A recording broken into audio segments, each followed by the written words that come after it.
Hello again, I'm Nicholas Markey here, a physical therapist by day here in Wilmington, North Carolina, and online fitness coach by night, I guess everywhere via the internet. Today just wanted to talk about a quick but very important topic in training terms, something called the overload principle. Basically, to improve in your training, you have to progressively overload whatever thing you're training. So if you're trying to get bigger biceps, and you're doing curls or whatnot, over time, over weeks and months, years, your stimulus needs to increase. So the amount of weight, sets, reps, whatnot. The underlying mechanism is somewhat complex. Basically, you have muscles and nerves. The nerves are trying to coordinate the use of the muscles, and the muscles are trying to contract to pull the bone, your arms or whatever, to closer to the other end. So my biceps are contracting, they're pulling my forearms up towards my shoulders, right? Like so. And when you're overloading them, so say that I go and do a workout and, I do a certain amount of weight, certain amount of sets, reps, blah, blah, blah, certain amount of exercises. What you're basically doing is you're sending a signal through those muscles and nerves and brain, sort of a stimulus, what we call stimulus to, of challenge. And what happens is then your body over the next several hours and days has to gradually rise to meet that stimulus. So basically, if your body was used to this, you apply that stimulus that's slightly higher, and then over the next several days after you've applied it, your body's working to try to be better at that. So our bodies are adaptable, essentially, in many different ways. So when I'm lifting, I'm used to this amount of weight, and then I go up to this amount of weight and add that stimulus. My body over time is gradually trying to rise to adapt so it can handle that better. Then the next time I increase that stimulus a little bit more, same thing over the next several days, my body is trying to rise to handle that stimulus better, over so on and so forth. Now, it's generally not for most people just a straight shot, over their life. Oftentimes it'll be like this, up and down with all those different things that happen in life. But the main goal being that, if your point is here, then I'm going to add a stimulus that's slightly higher, and then my body's going to, over the next several hours and days, try to rise to meet that.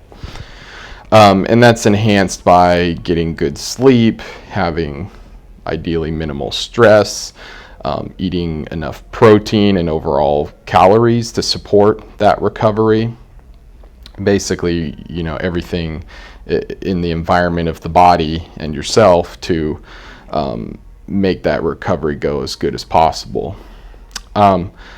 In practical terms, it's relatively straightforward. So let's say that you were doing, 20 pounds on the bicep curls, and you did 3 sets of 10 reps, okay? You felt, pretty good, like you got to, we call near failure. Those last few reps on each set started to feel pretty tough, maybe a lot slower. Maybe you felt like you could only do a couple more reps after that, what we often call like reps in reserve. Which is a topic for another podcast or video. And the next week, or whenever your next training day is for the biceps, let's say you did the same exercise again. Well, you've got a few things you can alter, right?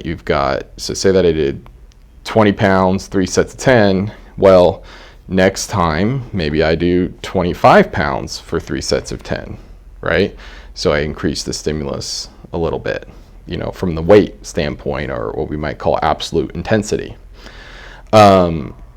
Or you can change, maybe you did the same weight, 20 pounds, but you did 3 sets of 12. Okay, so we increase the repetitions, right? So increase the volume a little bit.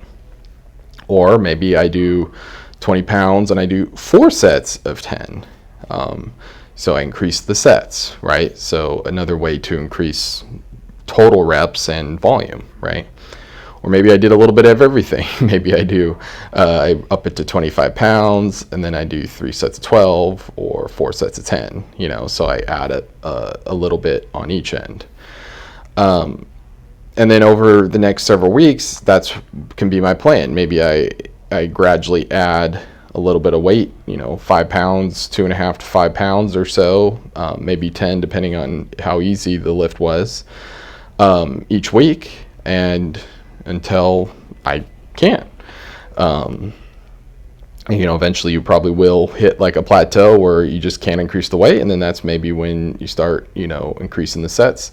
Lots of fun different ways you can play with it, and then also depending on if and when you do maybe like a deload where you kind of back down a little bit. You still do all the movements and motions, but you kind of back down the challenge a little bit. So lots of different ways to overload to increase your performance in the long run, grow the muscle, increase your strength, all that good stuff. What most people are trying to do when they're training, going to the gym, lifting weights, all that stuff. So to recap, to improve your muscle, to improve your performance, whatever it is, you need to follow the overload principle. This is one of the key principles to improving training and whatnot. You have to increase the stimulus to that area, okay? Whether that is you increase the weight, you increase the repetitions, you increase the sets, all the above. You have to increase the challenge to that area. That could also apply to if maybe when you first started, maybe you could only do a certain range of motion, maybe you increase the range of motion too.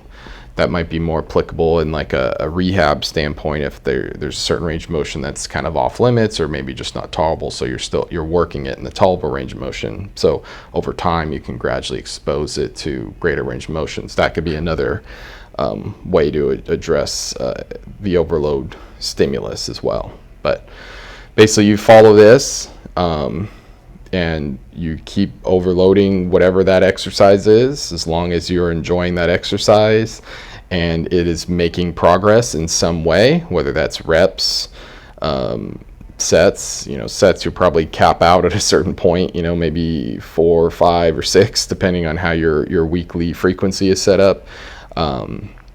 Weight, you gradually increase the weight over time, increase the reps, and remember, we can build muscle in a wide rep range, 3 to 30, probably 1 to 30. You can build muscle if you get enough volume.